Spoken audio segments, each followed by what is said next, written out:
There's been times where like Dusty's been like, well, why'd you put that there? And I'm like, that's where the timestamp was. I don't know. That's what it said. But yeah, it's funny dealing with all that. That's why with the episode clip, I'm always like, there's no question as to what this is actually to. So thank you, Silver Quilpropo. Yeah, bringing it back. But even then, my jokes still make no sense. It's like, why would you say that? Nah, I've been really, it's been really cool to see all the people that have been willing to take part in the series. Hello. Hello. Thoughts on the new G5 special, and any chance we'll see a, react to it? Do you guys want us to react to the G5 special? Yeah. Well, good, because we're actually working on that right now. So, yes. It's very weird because it's called a special, but it really seems like it's a premiere. Yeah, it seems like because it's even like labeled like that on Netflix, where it says Chapter 1, Episode 1. Yeah. So it seemed like it was like the first 2 episodes of the G5 show. Okay, so thoughts on the G5 special? Who wants to start? I'll start it off just because I think everyone's more about. I would say so what are the shorts called? Tell Your Tale. The main show is called Make Your Mark. Mm-hmm. Okay. So I've been watching some of those with Paleo, and I was like, oh, I sort of got accustomed to the 2D things that they were doing with the little shorts, because it was like, okay, the movie, I think one of the things with the movie is it's such a good movie where you see the animation is quality, all the stuff is quality, stuff like that. And so whenever they go from that type of CGI to show CGI, it takes a bit of to get accustomed to it, because it's just they're a bit choppy comparatively to what they are. It's it doesn't mean it looks bad. It just means that it's just watching this is just I'm noticing it. But if you go from 3D to 2D, it's that work. Okay, it's just like this. I noticed that Little Shy was actually saying on Twitter that there's a couple of techniques that they used in the movie that weren't used in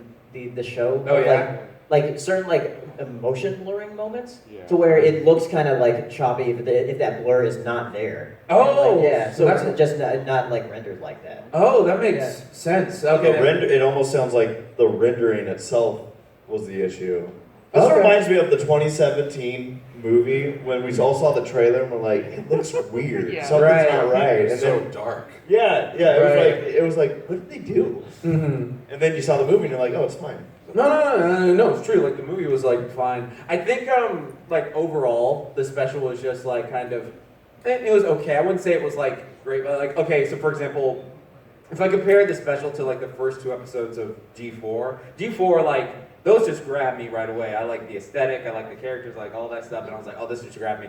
The Make Your Mark special? The Make Your Mark special, I was like, oh, it's good to see these characters, and I grew accustomed to the voices relatively fast. I was just like, oh, the voices, I actually, I vibe with them, it doesn't matter anything like that. But I was like, there are just some parts where I was like, this is kind of right now, but it's I've let it get better. But the thing with me is also, I mentioned this to the people here, I've been a Transformers fan for a long time, and so there's just so many generations of Transformers, G1, freaking G2, where they just use G1 with all the crappy CGI edits and stuff like that. And then there's, Transformers Beast Wars, and Animated, and Prime, and all that stuff, so and Armada, and all that stuff. So Transformers has had a lot of good and bad series or something like that. And I don't by any means think that this is bad or anything like that, but it's just one of those situations where I'm just oh, you're just getting your footing, so you're just going from one gen to the next, so it's just you're getting your footing. So that's what I think of it. It's just it just needs to build up a bit more. What do you think of the Transformers movies, the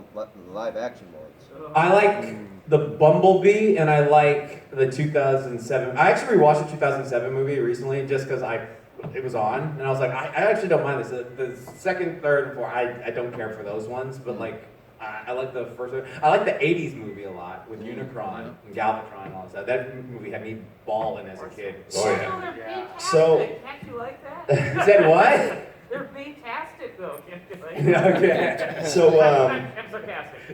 in regards to the G5 special, for me, and I know I say this, like we said, we are putting a Bronies rag together for it, so I know I think I hit upon this point too. And then we also had our semi-perfect podcast where we talked a little bit about it as well. My take with it right now is that the special itself, like, you know, they're dealing with 3D, and it's going to be on much more of a tighter budget than the movie was. Right. Which means that there's going to be a lot of tricks that they're going to have to kind of learn over time, where it's like, how can we mask the budget? For example, rendering things properly. That will help. But I really do feel like I'm willing to give the show some time to figure that stuff out. And the biggest reason is go back to the first season of Generation 4. Compare it to how season 9 looked for Generation 4. It looks so different. The animation techniques, different. The characters, different. And by that I mean, over those years, the voice actors are able to create these characters as their own. And right now, Yeah, listen to how Applejack sounds in the first season. Right. She's like, she has a very high voice. right. So Very right now, I feel like it's not just on the animation side, but also what we're seeing is that, like right now, a lot of I feel like for the voices, they're in a box right now, where it's like, hey, here's the movie, here's, you know, we want you to sound like that. Like this is it. Over time, I feel like the voice actors are going to be able to evolve and create these characters as more of their own. And that's where we're going to start to see things really shine.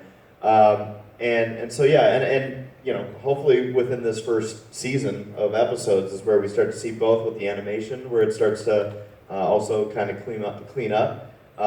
And I feel like we're going to see these voice actors be able to create these characters as more of their own, as opposed to like, it's got to be a little strange going from, okay, so you got the movie, now this is the box I'm in, versus let me start to put some of my own character into this, some of my own flavor. Because that's what we saw eventually happen with the G4 ponies.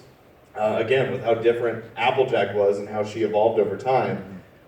So that's my thing. I'm willing to give it time to eventually see it look better. I feel like the characters are only going to get better as far as both the voice acting, the writing. It's all going to start to mesh. The way I see it, the way I watched Generation 4 evolve from first season, so that's my take. Well, I'm going to follow up on Jack's talking about Transformers. Because when you saw the 1980s movie, which is still the best Transformers movie, Damn straight. the animation is superb, there's huge detail, it all flows so cleanly. And then you look at season 3, which takes place after the movie. Yeah. Good guy. I mean, really, before I came out to Whinny City, I was visiting with some friends from Fresno who would come out to my hometown. And one of them was just livid over the drop in quality. He couldn't tolerate the special as a result. I'm thinking back to that Transformers movie, season 3 contrast, like, dude, it ain't even on the same level. Right. My biggest thing is that there's a certain hunger for background ponies. We want to know them. We want to be able to mold this new character from both our imaginations and hints in the show. One thing I noticed is that the lead cast, if the town is involved, they still keep it within their little circle. They don't go out and try to work with other ponies in the community to get this Maritime Bay Festival going. And I think that's a weakness in the story because you're keeping it too focused on this clique when it's meant to encompass the town. Now, I also kind of get why they did that. It is the first Make Your Mark, but I'm really hoping that they'll widen the scope and let them really interact with the town. Bring back Rob. Bring back Rob, the most sensibly named pony in the entire place. I wonder what his cutie mark looks like. What's his last name? It's just his Is face. a burglar mask? My name's Rob. I was gonna. See, I got it. Yeah, boo. I was gonna say, like, with watching the Make Your Mark premiere or special or whatever, and the Tell Your Tale series, and like the different writing styles, it seems like they've split their two different writing styles into two different series. Where like the Tell Your Tale series is like the more humorous writing, and like the Make Your Mark is the more I don't want to say serious, but more like grounded writing. And it seems like there would be something in between that they could do, but I think they're both like trying to go into their own. Because like as I was watching the Tell Your Tale shorts and as they were going on, I was starting to like them more. So I'm hoping that's going to be the same thing with Make Your Mark when that comes out in September. So I think it's going to be like 8 or 9 episodes that are going to be the first like batch that It we doesn't get. come out till September. Yeah. How are we going to survive? Plenty of time to make the Bronies react. All right. 4 months. Right. Oh, in that case, I need more time. Yeah, I just hope those like writing styles like come into their own as it goes on. Yeah. Now I know I saw we had a couple other questions out there, or did we answer those questions? I'll go on one. Okay. All right, so related to the Major Mark special, what do you guys even think about the YouTube Tell Your Tale stuff? It kind of, honestly, because Paleo showed me once, I was like, there were some that like made me like laugh. Because originally I was just sort of like, it's fine. And then like there's certain ones where I'm like, okay, that was funny. That made me laugh. But like I'd say like overall, if I look at like how many episodes are there? There's about 11 or 12 out 11 right now. Okay, 11. Yeah. So like after seeing all 11 episodes that I've seen so far, I'd say like it's fine with some like bits of like, okay, that was funny. Like it's just like, one of those like, certain things like that. Or like there was one joke that made me laugh because it was pretty much race. And we were just like, could you imagine how he would feel? Yeah, it's like Pip is editing her vlog. Right. Yeah. Pip is editing her vlog, and then like Izzy accidentally like erases her vlog footage, and it's just like, and then she's trying to help, but she makes it worse. And I was like, could you fathom how much of a Homelander he would become if that happened to him? And become the villain. Yeah, exactly. He's just like, you what, Paleo? Oh God, I'm so sorry.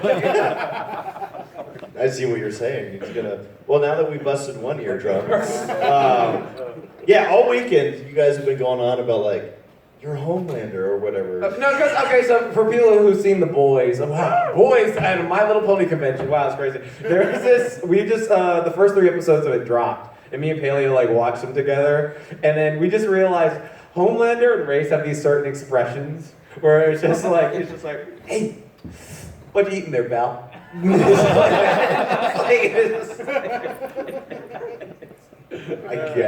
Oh gosh, it's so good. The whole, yeah. Oh, next question. Soldier. Oh wait, did everyone answer about Tell Your Tale real quick? Oh, my big thing is I find a lot of episodes funny. It introduces enough elements that they're familiar when Make Your Mark premieres. So they introduced the Glow House, they introduced main melody, all that stuff. So it ties in with continuity. Was Jim Corman initially told it wasn't going to be canon? I thought we heard the YouTube series. It's like, Yeah, oh, because it's funny because like I remember I was telling you about the Tell Your Tale episode. I was like, don't watch that first because like the Make Your Mark special like it spoils like a major plot point. Yeah. Same with the game too. They came out the same day. Be careful what you wish for. But since animation is really the biggest hurdle at the moment for enjoyment of either series. Equestria Daily said that they had an alternate style for the animation, the characters. I did see that. Without the finger hooves or legs, which still look kind of creepy.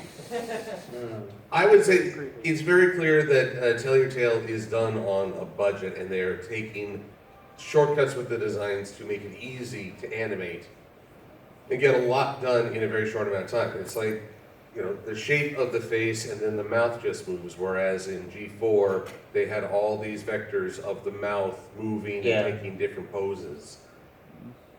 I miss that style, but I'm not so turned off that I'm not enjoying Tell Your Tale.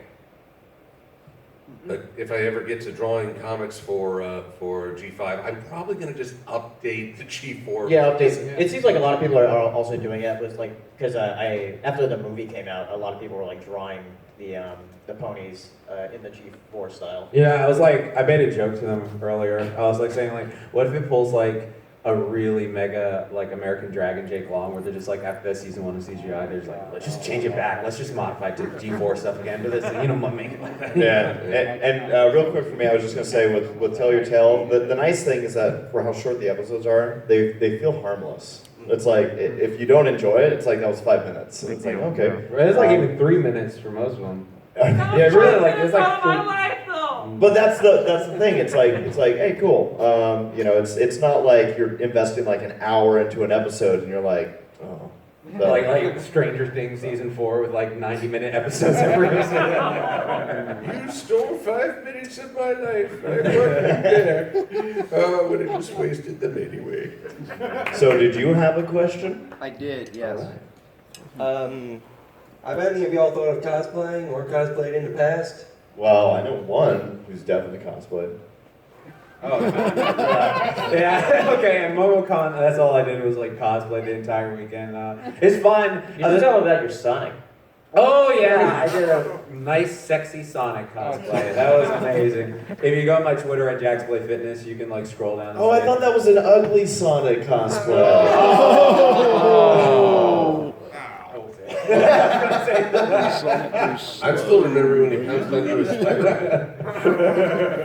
There was that one time at MSP, the last MLP MSP, where Jax was in the full body like Spider-Man suit. Yeah. I didn't know he was there, and he jumps on stage during a Bronies Rag panel, and I'm just like, what's happening right now? Grace's face like goes like this, so then he's just like.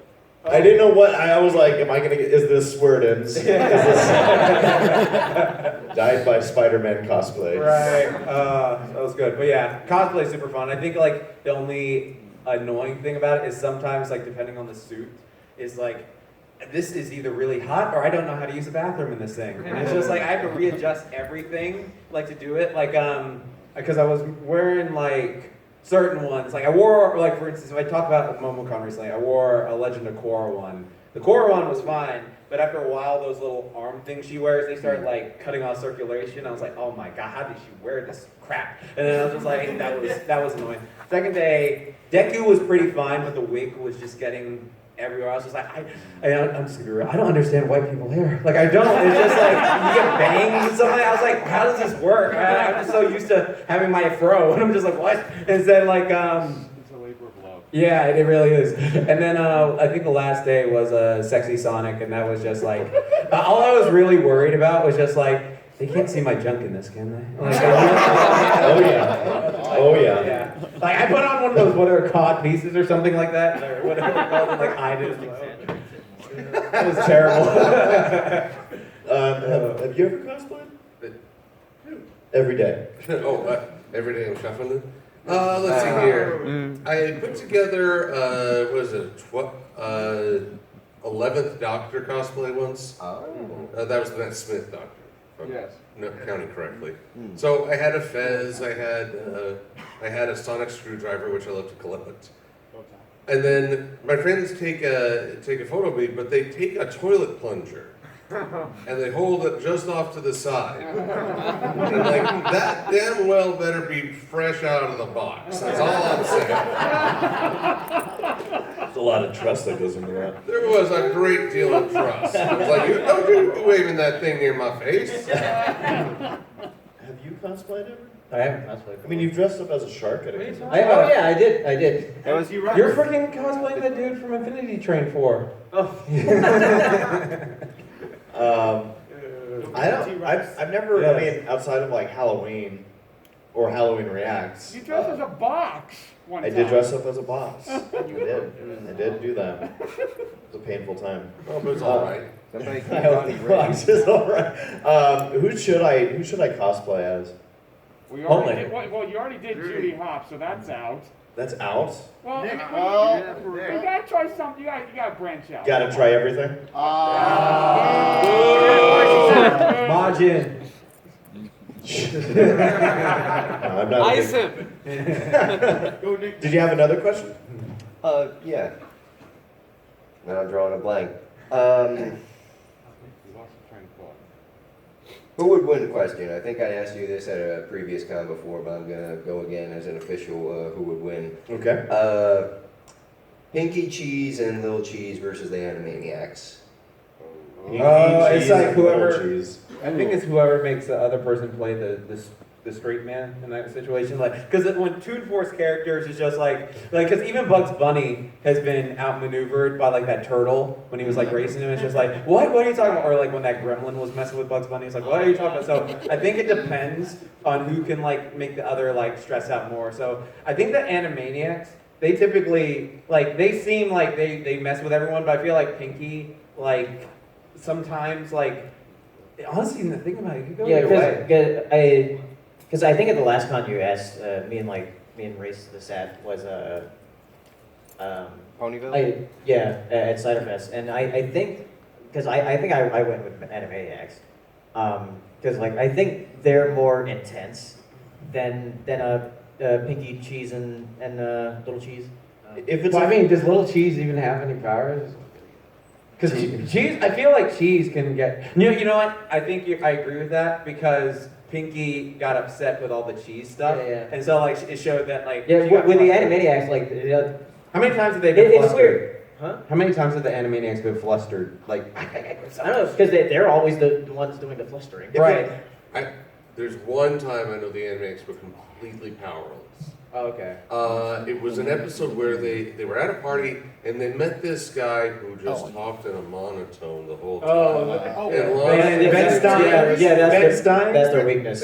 And for 24 hours he's just with them, even brushing his teeth in their bathroom as they're all going to bed. And he's just like, go away. Go away. I was gonna say on a violent scale, I feel like the Animaniacs. Oh yeah, they're definitely more violent. I feel like Pinkie Pie would be like, haha, I pied you in the face, and they're like, here's an anvil to your skull. But then they. Yeah, it's a visual, isn't it? Don't worry, they're all cartoons. Because the Animaniacs are usually the first to antagonize, almost by their own nature, that means they need to lose or have a down point by the end of the story. Yeah. Because a lot of times in cartoons it is the arrogant or the aggressive who are punished. Right. So even if they do beat Pinky and her family, as soon as Maud Pie enters the scene, they're Maud solos. Maud the dog walking. Hello. So, out of all the departments, who would win for con staff? The AV team, of course. All right. So let's see that. So you have your multiple departments. You got like security. You got AV.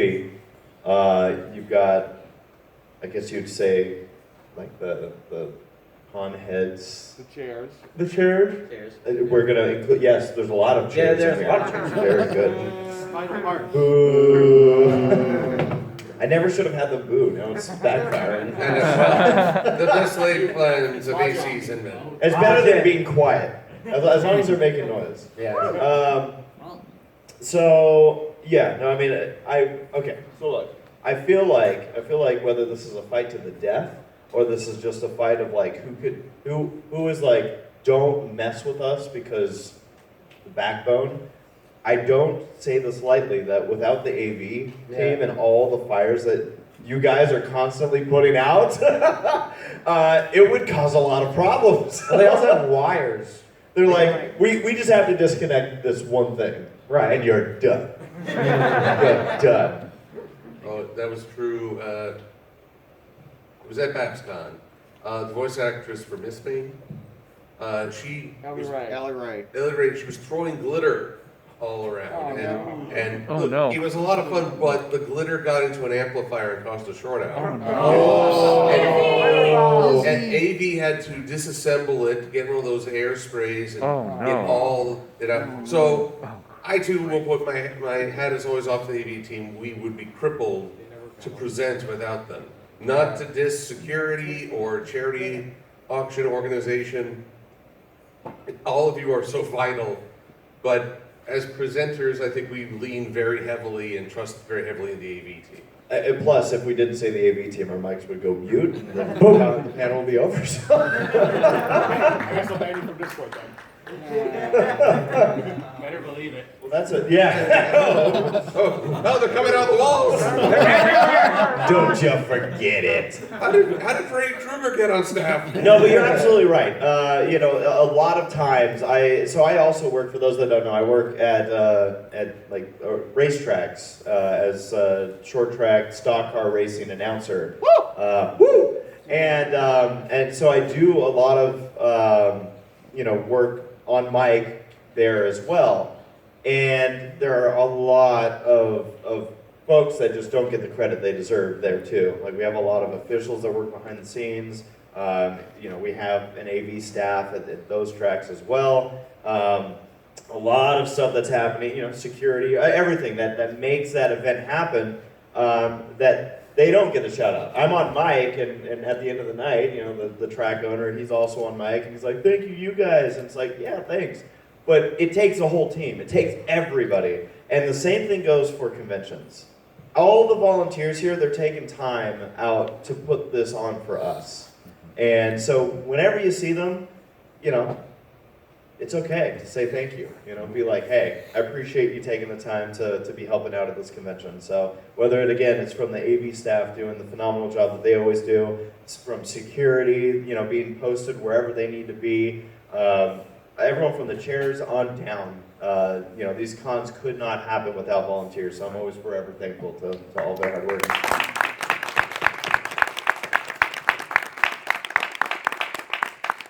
Next question. I'd like to hear from all four of you. I'd like to hear the craziest getting to the con stories that you can recall. Just getting to the convention. Whether it's airport, whether it's... this is not directed specifically at any one particular panelist. Too soon. Why are they like this? Because we love watching you suffer. It brings joy to our lives. That's why I make the reacts, because I know you guys like watching I want to hear everybody craziest. All right, I do too. Bring me back to Earth, guys. I literally, knock on wood. Okay, I haven't had any issues with most of it because I haven't either. Yeah, have fun on your flights home. No, exactly. That's what. Never? You guys have never had even the slightest delay or anything? I mean, we got delayed when getting home, yeah. Yeah, getting home was annoying. Now that was cool too. Okay, I will provide I've had delays or layovers. Those are kind of the usual. But my worst getting to the con story, most things to do with my own incompetence and a lack of foresight. This was Pony Fest, and it was in New Jersey. And There's your first mistake. Yep. I saw some interesting sights. I can never unsee them. So the airport is far, far away from the hotel. And I'm riding with the Wolfie Wolf, a fellow YouTuber. And I'm like, I figured I was just going to get a lift and take me there. And he looks at me, do you know how much that would cost? Very monetary minded. So he puts me on, let's take the train. And he was right. I mean, it was quite the trek to get there. I probably would have been deep in the red if I had taken a lift. But then when we get there, they're like, do you want to take a shuttle from the bus to the hotel? And I look at the map. It's not that far. We might as well walk and maybe and see what's around, maybe spot a place to eat later. The neighborhood looked like it had been through an earthquake with all the cracks. And I mean, the sidewalk was literally at... So there were a lot of plumbers there?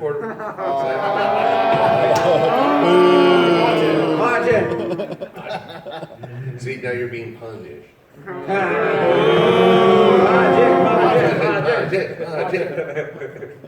But basically, and we're wheeling our carts behind us, which are going. Oh man! So I'm just seething at myself the entire way. I was like, should have taken the shuttle. Should have taken the shuttle. And Wolfie's not saying I told you so, but by God, you knew what he was thinking. So, I can't think of any. So this weekend was absolutely the worst because for those that don't know, I work basically a 9 to 5.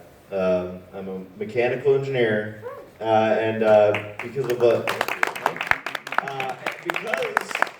lot of the conventions and whatnot, like it's not just conventions for me, it's also racing events. Sometimes I need to take time off for, so it's a lot of time throughout the year.